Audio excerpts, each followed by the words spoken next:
Hello everyone. Today we will study about the structure and analysis of macromolecules. Macromolecules is a very large molecules such as protein which are composed of polymerization of small subunits called monomer. This is the structure of protein. As we already studied about protein, proteins are an important class of biological macromolecules which are the polymer of amino acids. Biochemists have distinguished several levels of structural organization of proteins. They are the four levels are primary structure, secondary structure, tertiary structure and quaternary structure. Here in the given diagram we can see this is the primary structure where the amino acids are arranged.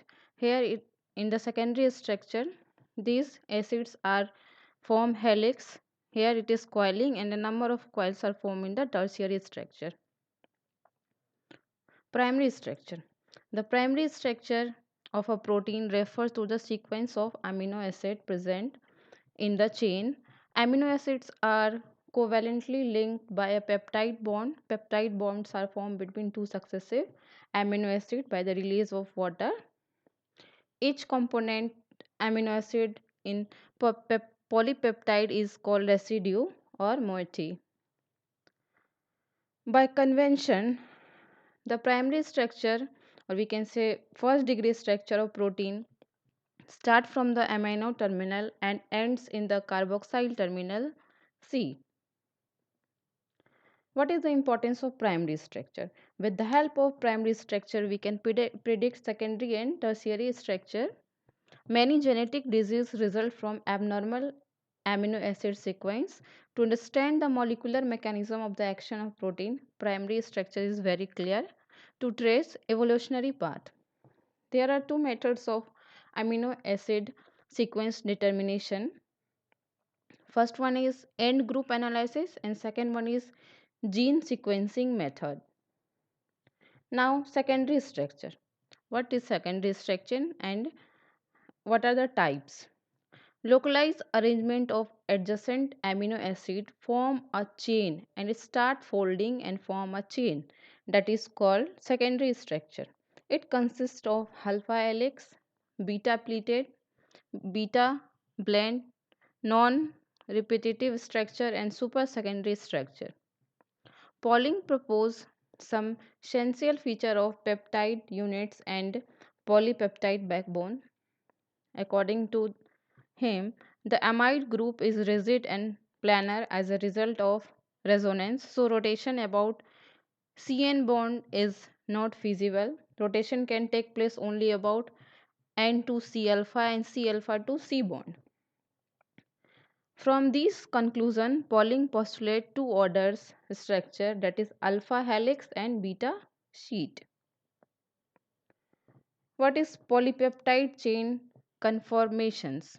The only reasonable free movements are rotation around the C alpha to N bond measured as phi and C alpha to C bond measured as psi.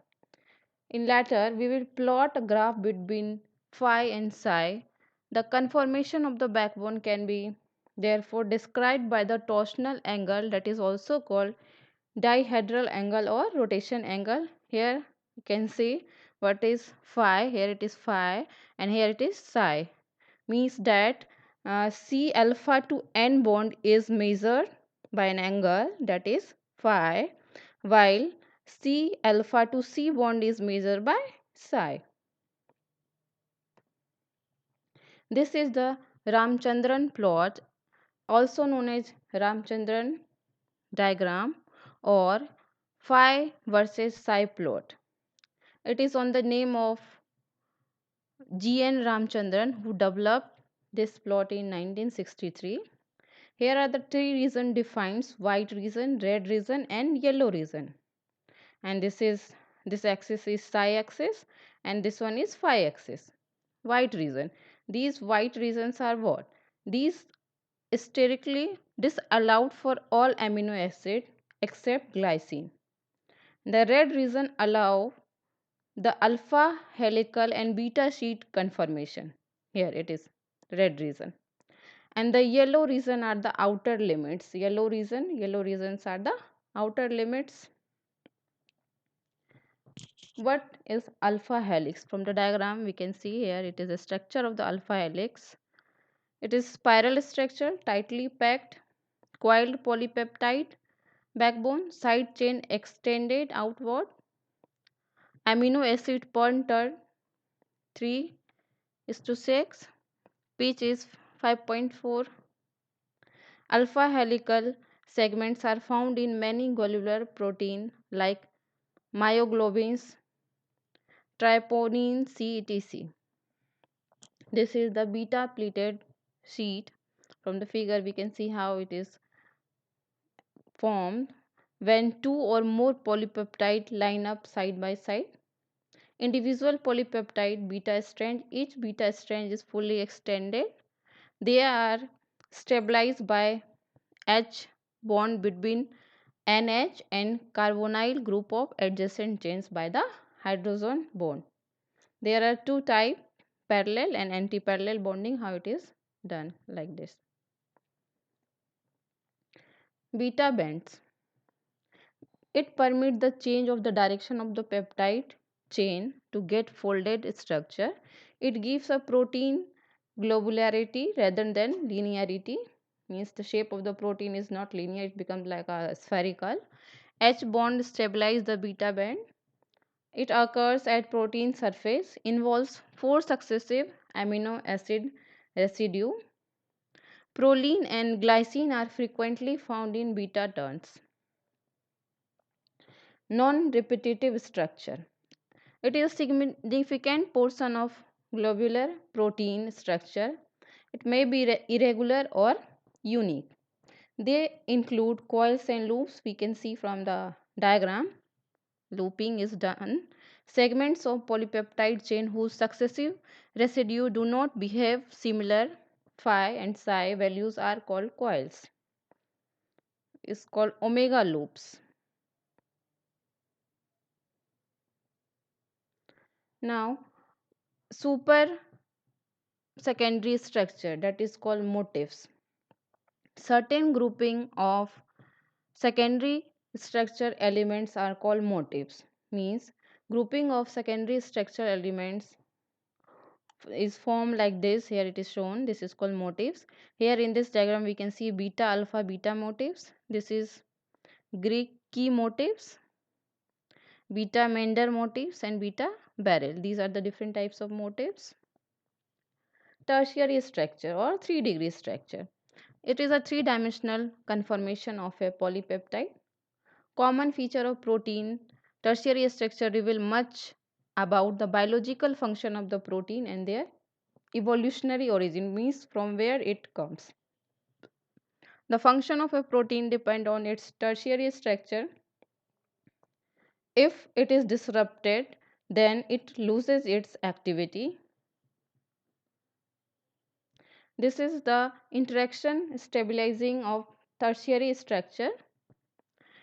This is the final step determined by the variety of bondings between the side chain on the amino acid, the hydrogen bond, ionic bond, disulfide bond and hydrophobic interaction.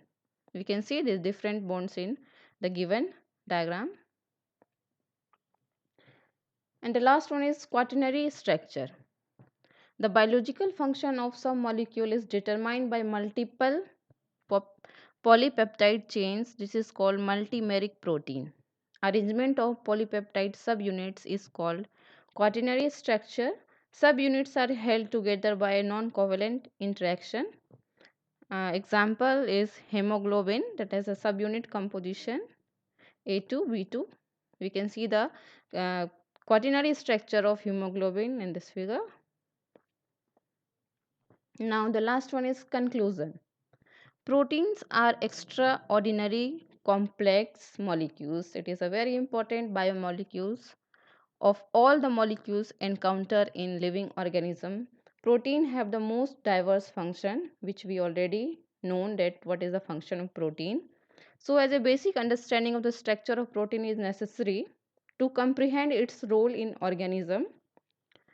Nowadays, many researchers will provide more insight into the structure of several other protein in the coming year.